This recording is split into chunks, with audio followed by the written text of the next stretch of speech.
So the conference semifinals in the West are set with the Lakers at OKC and with Minnesota at San Antonio. Meantime, Philadelphia last night bouncing the New York Knicks in a Game 7, advancing to meet the Knicks, who suddenly became the home team. They got home court advantage in that Eastern Conference semifinal series against the Sixers. So with the conference semis starting tomorrow, we bring in Shams Charania, who joins us and is always loaded with information. Shams, great to see you.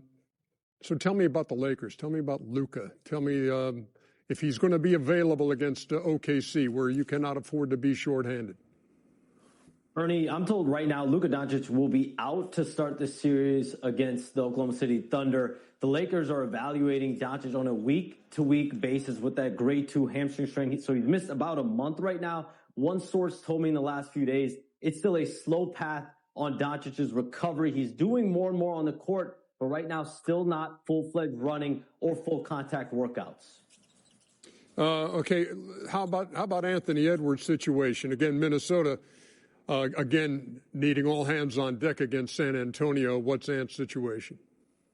So, Ernie, Anthony Edwards is a little bit in a different place. He is also expected to be out to start this second-round series against San Antonio, so he'll be missing Game 1, likely Game 2 as well. But he did get his first workouts in on Saturday and Sunday after missing about a week now with that hyperextension bone bruise in his knee. And he also traveled with the team to San Antonio. So there's optimism around team sources about his status overall. And I'm told Anthony Edwards himself is hopeful that he could push to be back in the lineup, potentially Game 3 or Game 4 at the earliest. It's really just going to be about how he feels, how his rehab goes on a daily basis here this upcoming week. Minnesota is going to be conservative with him because, remember, he has also been dealing with runner's knee in his opposite knee, his right knee, for the last month plus.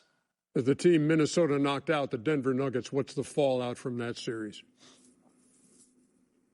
Yeah, there's a summer of question for the Denver Nuggets. Let's start with a couple of them. David Adelman, their head coach, he is going to be back. His job is safe. The second order of business for the Nuggets this offseason is securing a long-term commitment from Nikola Jokić. He's eligible for a contract extension, 4 years, $290 million plus. The expectation on both sides is Nikola Jokić will be signing that when he's eligible in July, and they're going to move forward. But beyond that, there's going to be real roster changes coming to Denver to identify how they can surround Nikola Jokić with the right pieces to get this team over the top. Nikola Jokić said after that series loss against Minnesota, we're far away. We just lost in the first round. So they're going to get calls and listen to calls on everyone on the roster besides Nikola Jokić.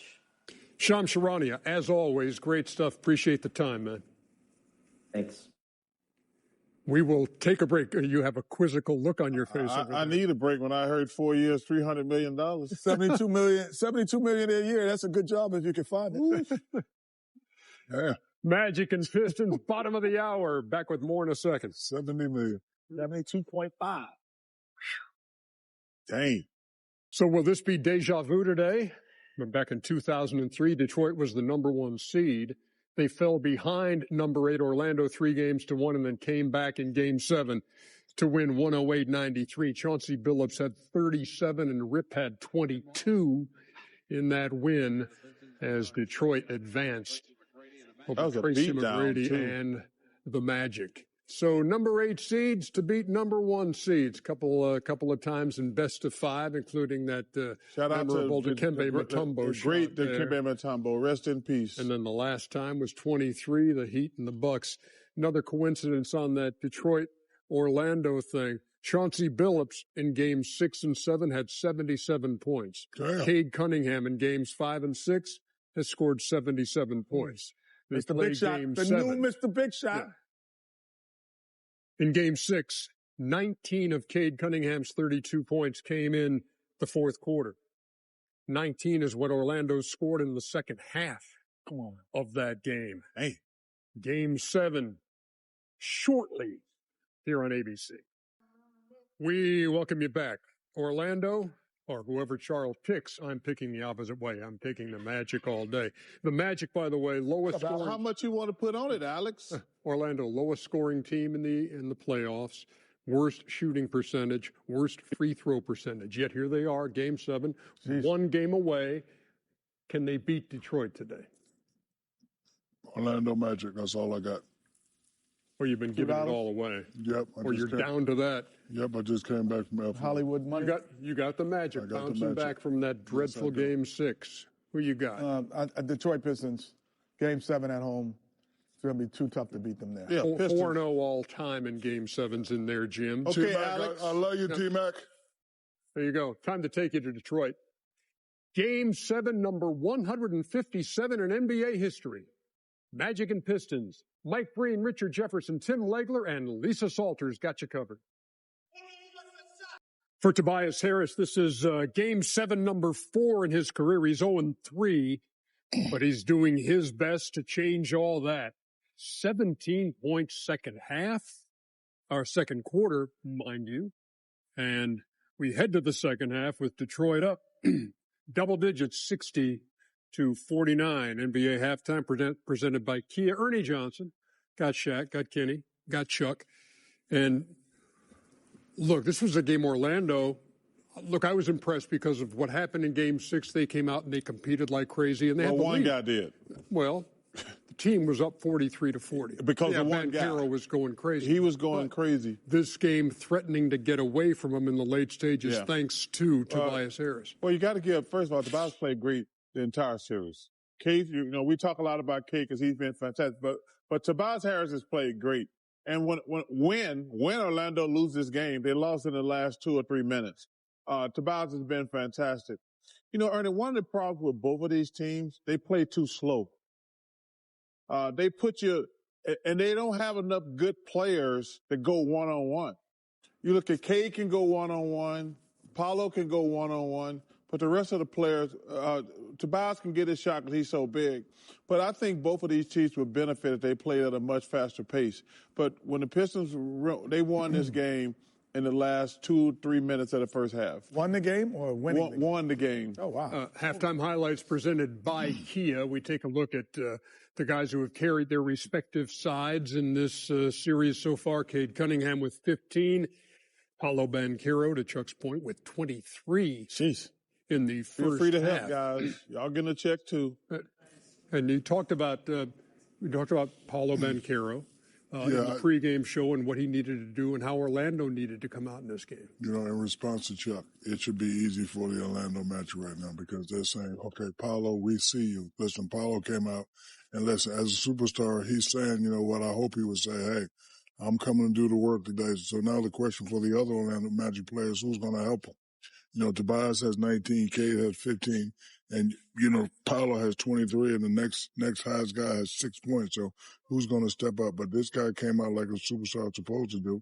He came out, he kept his team close. They lost it in the, last 3 to 4 minutes. But in Orlando, like if I'm somebody in the locker room, and I know they're all looking at the stat sheets, I'm going to be a guy that's saying, you know what, I got to help my guy out. Nobody's doing that right now. And until that happens, Chuck will be correct. But I think somebody's going to step up for Orlando. 18-4 run there late in the half for Detroit. Meantime, Desmond Bane's got 3 fouls. He only has 8 points, 2 out of 5 from the field and 2 out of 3 from deep. And Kenny has the recipe for both sides in winning this Game 7. Don't you? Yes. My late great high school coach, Jack Curran, told me once, he said, if you want to play at a high level, professional or high level college, you just have to be able to make open shots because your greatness will get you some tough ones. But when you see a pro take a shot and it's open, he's got to, I thought you were coming, big fella. I'm already winning in Uno. No, you already won. I don't need to win to the whatever, brother. I'm already the Uno champion. Name and you know where I live. Come on through anytime. And the home thing is the board. We'll be there when you get there.